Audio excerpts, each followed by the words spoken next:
તો હવે જોશું ડોક્ટર્સ આપણે થોડા ચેતોપાગમના ખાસ પ્રકાર, ચેતા ઉર્મિવેગો જે રાસાયણિક ઉર્મિવેગ તરીકે હોય છે તેના થોડા પ્રકાર, બધું જ એકદમ નીટ ઓરિએન્ટેડ થિયરી ડિસ્કસ કરવા જઈ રહ્યા છે. એકદમ જ નવું છે તમારા માટે, ખાસ ધ્યાન આપજો. તો પ્રથમ જોઈ લઈએ ચેતોપાગમ. તો જેમ તમે એનસીઈઆરટી માં સ્ટડી કરી ગયા કે બે ચેતાકોષો વચ્ચેનો જે ભૌતિક અવકાશ છે, કારણ કે ડાયરેક્ટ આગળના ચેતાકોષના ચેતાંત અને પછીના ચેતાકોષના શિખાતંતુ સીધા સંપર્કમાં હોતા નથી. તેઓ વચ્ચે એક સ્પેસિફિક ગેપ હોય છે, એક ભૌતિક અવકાશ હોય છે, જેને કહીએ છીએ ચેતોપાગમ.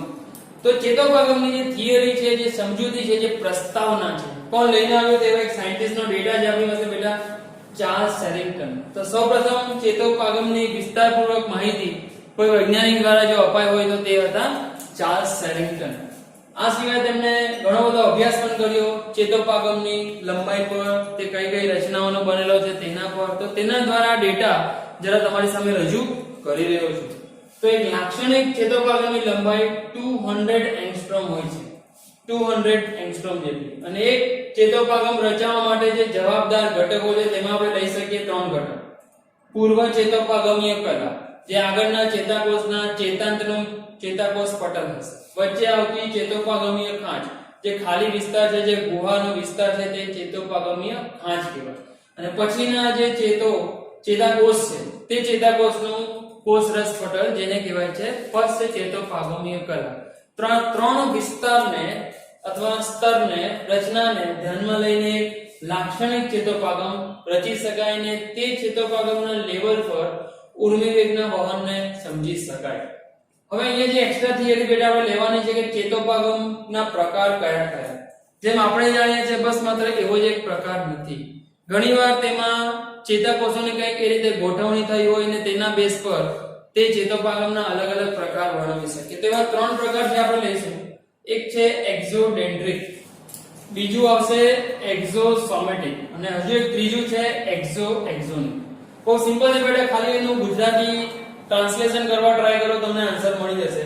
એક્ઝોડેન્ડ્રિક જે છે આપણે લાક્ષણિક પ્રકારના ચેતોપાગમ, જેને એક્ચ્યુઅલી આપણે એનસીઈઆરટી માં સ્ટડી કરી ગયા, જે કોની વચ્ચે રચાય તો જે ચેતાંત છે અથવા આગળના ચેતાકોષનો ચેતાક્ષ અને પછીના ચેતાકોષના શિખાતંતુ વચ્ચે જે રચાતો હોય, જે એકદમ લાક્ષણિક પ્રકારનો ચેતોપાગમ છે, એક્ઝોડેન્ડ્રિક કહેવાશે. એક્ઝોન એટલે કે ચેતાક્ષ અને ડેન્ડ્રિક એટલે કે શિખાતંતુ. તો ચેતાક્ષ અને શિખાતંતુ વચ્ચે રચાય તે એક્ઝોડેન્ડ્રિક કહેવાશે.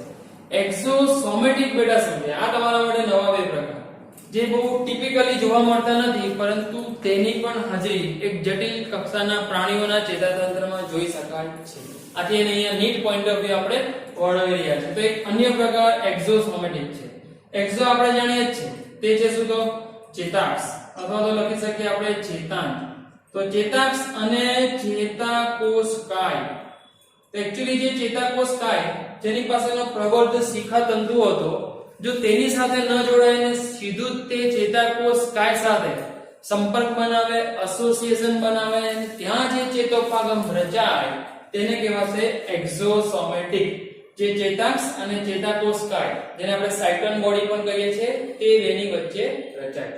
અને ત્રીજું એક જે છે તે લાક્ષણિક એક્ઝોએક્ઝોનિક, તે છે ચેતાક્ષ અને ચેતાક્ષ વચ્ચે. આ બહુ બધા નવાઈ લાગે એવી વસ્તુ પણ બેટા આવી પણ હાજરી કરે કોઈ જટિલ કક્ષાના, બહુ જટિલ કક્ષાના જે ચેતાતંત્ર હોય છે તેમાં જોઈ શકાય છે. એક્ઝોએક્ઝોનિક જે એક્ઝેક્ટલી ચેતાક્ષ અને ચેતાક્ષ વચ્ચે જ રચાય. તો આગળના ચેતાકોષના ચેતાક્ષ અને પછી આવતા ચેતાકોષના ચેતાક્ષ વચ્ચે જો આવો ભૌતિક અવકાશ જોઈએ, નોંધીએ, તો એને કહેવાશે એક્ઝોએક્ઝોનિક પ્રકારના ચેતોપાગમ. તો આ 3 પ્રકાર યાદ રાખશું. ચેતોપાગમની લંબાઈ યાદ રાખશું, નીટ માટે આઈએમપી એમસીક્યુ બની શકે. એક્ઝોડેન્ડ્રિક પ્રકાર, એક્ઝોસોમેટિક પ્રકાર અને એક્ઝોએક્ઝોનિક પ્રકાર. હજી એક બહુ ઇન્ટરેસ્ટિંગ થિયરી બેટા લેવા જઈ રહ્યા છે આપણે ચેતા પ્રેષક દ્રવ્ય વિશે. કદાચ તમે એનસીઈઆરટી માં બસ વધીને 2 ચેતા પ્રેષક દ્રવ્યોના નામ સ્ટડી કર્યા, સાંભળ્યા. એક એસિટાઇલકોલાઇન, જે એક્ચ્યુઅલી બહુ જ સર્વસાર્વત્રિક છે. કદાચ એક નોર એડ્રેનાલિન પણ સાંભળ્યું હશે. પણ શું આ 2 છે બેટા? નહીં, ઘણા બીજા પણ છે. હવે તમે જે સ્ટડી કર્યું છે એનસીઈઆરટી માં, એ ઉર્મિવેગના સર્જન દરમિયાન આ રાસાયણિક જે ઘટકો બને છે, ચેતાપ્રેષક દ્રવ્યો બને છે, તેનો ફાળો જોયો. જનરલી તે ઉર્મિવેગ જે સર્જાતો હતો તેને આગળ વહન કરવામાં હેલ્પફુલ થતા હતા. પણ ઘણીવાર એવી પણ કન્ડિશન હોય છે બોડીમાં કે કોઈ ચોક્કસ જે ચેતા નિયમન થઈ રહ્યું હોય કોઈ અંગનું તેને વળતું કરવું, તેને ઊંધું કરવું, તેને બંધ કરવું, તેને અવરોધવું, તો એવા પણ કામ ચેતાતંત્ર કરે છે. તો એના માટે કંઈક એવા રાસાયણિક ચેતાપ્રેષક દ્રવ્ય પણ બનાવે કે જે ચેતોપાગમ પર જઈને અવરોધન લગાવે. જ્યારે આપણે જે સ્ટડી કર્યા છે તે ચેતોપાગમ પર જનરલી ઉત્તેજક અસર આપે તેવા સ્ટડી કર્યા છે. પણ અહીં આપણે નીટ માટે બંને જોઈશું, બંનેને કવર કરીશું, બંનેના ઉદાહરણ પણ સ્ટડી કરીશું. તો એવા ચેતાપ્રેષક દ્રવ્યની થિયરી આપણે જોઈ લઈએ, જેને આગળ જેમ તમને જણાવ્યું હતું ન્યુરોટ્રાન્સમીટર કહેવાય છે.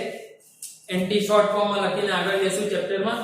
તો બે પ્રકારના છે એવું અહીંયા વર્ણવાયું છે, ઉત્તેજનાત્મક હોય અને અવરોધનાત્મક હોય. ઉત્તેજનાત્મકને એક્સાઇટેટરી ન્યુરોટ્રાન્સમીટર કહીશું, અવરોધનાત્મકને ઇન્હિબિટરી ન્યુરોટ્રાન્સમીટર કહીશું.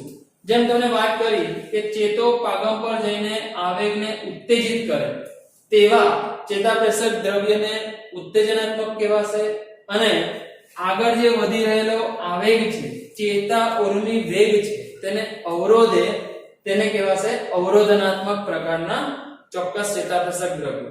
તો આવા જે ઉત્તેજનાત્મક છે તે કઈ રચના કરે છે, તો તેના માટે એક વર્ડ બેટા અહીં લઈને આવ્યો છું EPSP, અને અહીંયા છે સિમિલરલી IPSP. કઈ નથી, એને તરફ ફૂલ ફોર્મ કરી આપો તો excitatory post synaptic potential. Excitatory post synaptic potential. તો જનરલી આપણે જે આગળ સ્ટડી કરીશું હમણાં ચેતા ઉર્મિવેગના વહનમાં થિયરી, કે ચેતાંત પર જ્યારે ઉર્મિવેગ પહોંચે ત્યાં જઈને તે આવા ન્યુરોટ્રાન્સમીટરને મુક્ત કરે છે, ચેતોપાગમીય ખાંચમાં તે જાય છે અને પછી આગળના ચેતાકોષને ઉત્તેજન કરે અથવા અવરોધન કરે. હવે જો ઉત્તેજન કરવા માટેનો ઉર્મિવેગ હોય, તે માટેની જો તીવ્રતા હોય, તો એને કહીશું કે આવા પ્રેષક દ્રવ્યો, ચેતાપ્રેષક દ્રવ્ય EPSP નું નિર્માણ કરે છે, એક્સાઇટેટરી પોસ્ટ સાયનેપ્ટિક પોટેન્શિયલ નું નિર્માણ કરે છે. ઉત્તેજનાત્મક સ્પષ્ટ ધ્રુવીય કલા વિસ્થિતિમાનનું નિર્માણ કરે છે. બહુ સરળ શબ્દમાં ગુજરાતીમાં આપણે કહી શકશું, કારણ કે આ પણ થિયરી આપણી એ જૂની અને જાણીતી થિયરી કલા વિસ્થિતિમાનના સિદ્ધાંતના આધારે વર્ક કરે છે, ફંક્શન કરે છે કે એક ઉર્મિવેગ જે આગળના ચેતાકોષમાંથી બીજા ચેતાકોષમાં જાય છે, તેમજ ચોક્કસ સાયટોન બોડીમાંથી બનીને તેનું જે ચેતાક્ષ દ્વારા વહન થાય છે, તેના માટે આપણે મેકેનિઝમ જે સ્ટડી કરવાના છે તે એ જ છે આપણો કલા વિસ્થિતિમાનનો સિદ્ધાંત. તો જે રીતે આગળ પણ સ્ટડી કરતા ગયા છે કે આ ઉત્તેજના એક કલા વિસ્થિતિમાન સ્વરૂપે જનરેટ થાય છે, જેને આપણે સક્રિય કલા વિસ્થિતિમાન કહીએ છીએ, એક્ટિવ પોટેન્શિયલ કહીએ છીએ. પછી એક્ટિવ પોટેન્શિયલને આપણે પાસ ઓન કરાવતા જવાનું હોય, અને જેમ જેમ તે પાસ ઓન થતો જાય તેમ તેમ ઉત્તેજના આગળ વધે. પણ હવે આ જે પોસ્ટ સાયનેપ્ટિક પોટેન્શિયલ છે, જે કલા વિસ્થિતિમાન છે, તેને તમે અવરોધક પણ બનાવી શકો. પણ અવરોધક બનાવવા માટે એવા ચોક્કસ પ્રકારના ન્યુરોટ્રાન્સમીટરની જરૂર પડે, જે અવરોધનાત્મક ન્યુરોટ્રાન્સમીટરમાં લેવાશે. અહીં જે આપણે વાત કરી રહ્યા છે તે ઉત્તેજનાત્મક ન્યુરોટ્રાન્સમીટરની વાત કરી રહ્યા છે. તો અહીંયા કહી શકીએ કે આવા જે ચેતાપ્રેષક દ્રવ્યો છે તે EPSP નું નિર્માણ કરશે, જ્યારે અહીંના જે છે તે ઇન્હિબિટરી પોસ્ટ સાયનેપ્ટિક પોટેન્શિયલ નું નિર્માણ કરશે, જેને આપણે શોર્ટમાં કહી રહ્યા છીએ IPSP. ઇન્ટરેસ્ટિંગ વાત હવે આજે બેટા જે ક્વેશ્ચનમાં પૂછી શકાય, યાદ રાખવાના છે તમારા ઉદાહરણ, બહુ જ ઇમ્પોર્ટન્ટ નીટ માટે, કે ભાઈ કયા જટિલ કક્ષાના જે પ્રાણીઓની અંદર જોવા મળતા ઉત્તેજનાત્મક ચેતાપ્રેષક દ્રવ્યો છે અને અવરોધનાત્મક ચેતાપ્રેષક દ્રવ્યો છે. તો ઉત્તેજનાત્મકના લિસ્ટમાં છે આપણી પાસે ACH એસિટાઇલ કોલાઇન, વેરી પોપ્યુલર. બીજો નોરએડ્રેનાલિન છે, જેને શોર્ટમાં આપણે NA પણ કહીએ છીએ અથવા નોરએપિનેફ્રિન પણ કહીએ છીએ. આ એવા હતા જે કદાચ આપણે સાંભળ્યા છે, કશે ને કશે આપણી બુકમાં એનું સ્થાન જોયું છે. ધ્યાન આપો આ બાજુ જે IPSP નું નિર્માણ કરવા વાળા છે, જે ઉર્મિવેગને અવરોધન કરવા વાળા છે, પણ એ ક્યારે થશે તો જે સંજોગોમાં બોડીમાં એની જરૂર નથી. કારણ કે નિયમનમાં બેટા બંને વસ્તુ આવે, ઉત્તેજન પણ આવે અને અવરોધન પણ આવે. ખાલી ઉત્તેજનને ધ્યાનમાં રાખી લઈએ તો સતત ઉત્તેજન થયા જ કરે, પણ કોઈક સમયે તેનું અવરોધન પણ કરવું પડે, જ્યારે તે કાર્ય કમ્પ્લીટ થઈ જાય ત્યારબાદ. તો એ માટેના આવા IPSP નું નિર્માણ કરે તેવા છે આપણી પાસે GABA. વેરી ઇન્ટરેસ્ટિંગ, કેમિસ્ટ્રીમાં તમે ફૂલ ફોર્મ ભણી ગયા છો. ગામા એમિનો બ્યુટેરિક એસિડ અથવા બ્યુટાયરિક એસિડ પણ બોલી શકાય. તો એ ગામા એમિનો બ્યુટેરિક એસિડ જે છે એ એક ઉદાહરણ છે આઈપીએસસી નું નિર્માણ કરે તેવા ચેતાપ્રેષક દ્રવ્યનું. અને એક છે તે પણ બહુ પોપ્યુલર છે, નામ તો કદાચ સાંભળ્યું છે, ડોપામાઇન. જસ્ટ હમણાં પાછળના ચેપ્ટરમાં આપણે ડિસ્કસ કર્યું હતું કે આ જ ડોપામાઇન ચેતાપ્રેષક દ્રવ્ય ની જ્યારે ઉણપ થાય છે તો તેનાથી થાય છે કયો રોગ? ચલો આન્સર આપો. આ યાદ આવી ગયો ને? યસ, પાર્કિન્સોનિઝમ. પાર્કિન્સનનો જે રોગ હતો, જે સતત વાત કરીએ કે ધ્રુજારીનો રોગ છે, જે એજડ વ્યક્તિઓમાં થાય છે કે તેમના સ્નાયુઓ પરનો જે કંટ્રોલ તે હોય છે તે બેકાબુ થઈ જાય. પણ એના માટે સ્નાયુનું કંટ્રોલ કરતા આવા ચેતાપ્રેષક દ્રવ્યો ની ઉણપ સર્જાતી હોય છે, તેના કારણે આ પરિસ્થિતિ સર્જાય છે. તો એ છે ડોપામાઇન.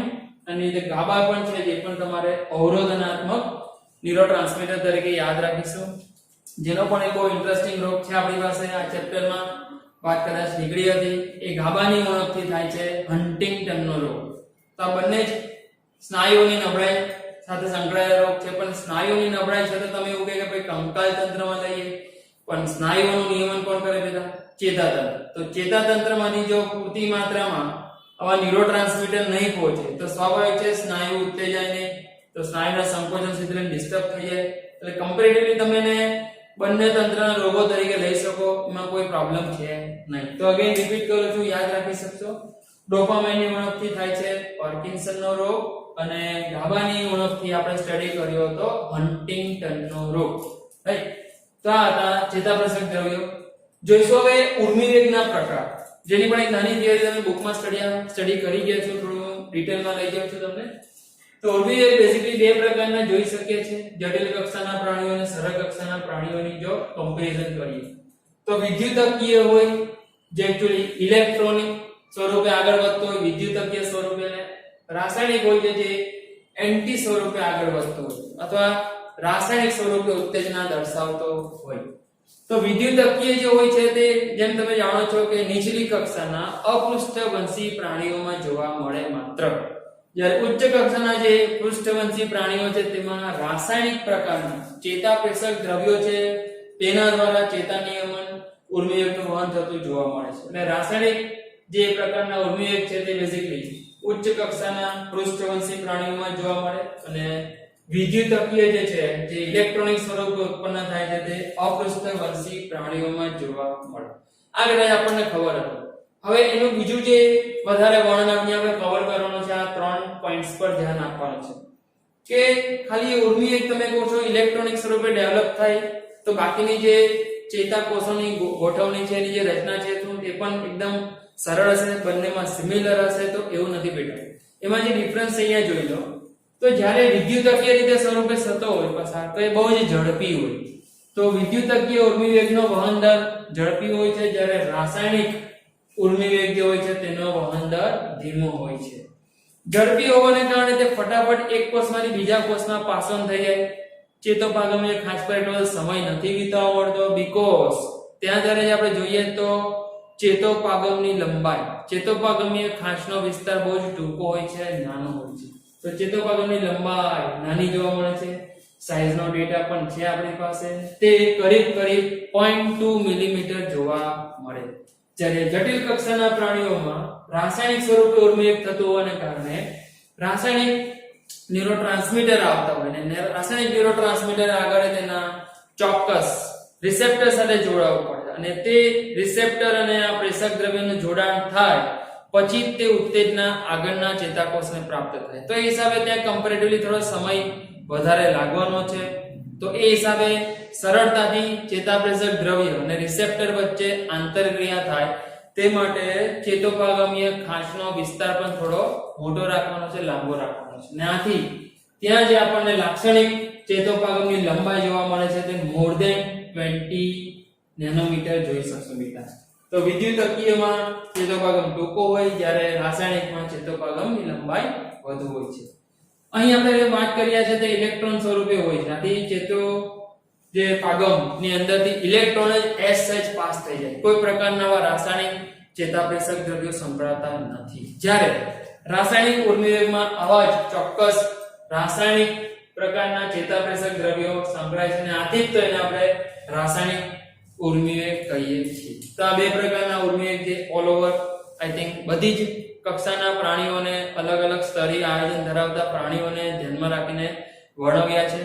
અહીંયા મિત્રો જો માનવી માટે સ્પેસિફિક કરીએ તો માનવીમાં પ્રોબેબલી રાસાયણિક ઉર્મિવેગ જ પ્રવર્તમાન હોય છે, તે જ કાર્યરત હોય છે, વિદ્યુતકીય ઉર્મિવેગ જોવા મળતા હોતા નથી. તો અહીંયા બેઝિક બધી વાતો મિત્રો કમ્પ્લીટ કરી લીધી. આગળનો ટોપિક જોઈશું હવે ઉર્મિવેગનું સર્જન અને ઉર્મિવેગનું વહન.